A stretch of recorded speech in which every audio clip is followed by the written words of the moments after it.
For number 4, we just want to be able to factor this trinomial.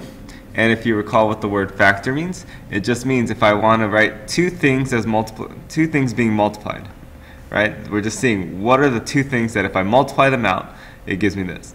And if we recall, and you could just tell by looking at the multiple choices, whenever I have a trinomial, most of the time it factors from two binomials, two things with two terms each.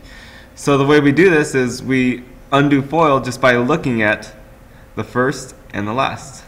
Because in the first, we think, what are the two first things that multiply to x squared? And then for the last, we think, what are the two last things that multiply to negative 18? So let's just start guessing and checking these things. So let's think x squared was only going to be x and x. And we can tell that from here.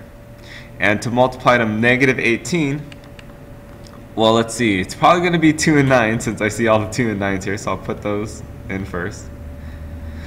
And we have to figure out the signs. Now this minus sign here tells us that it's going to be a negative and a positive.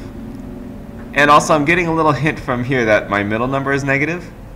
So that means that the bigger number is probably going to be the negative number. So let's see if this works out though. So now once we put in the negative and the positive, the minus and the plus, we can check it. And remember, all we have to do to check this is the inside and the outside, because we chose the beginning and the end to equal this. We just need to make sure we check this middle term. So let's check these two, and let's check these two. Right?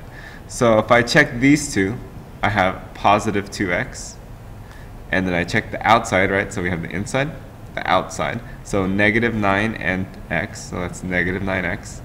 And adding those together, do they combine to make what we need in the middle? I get negative 7x, which is exactly what I got there. So this is my answer, x plus 2 and x minus 9, which is B.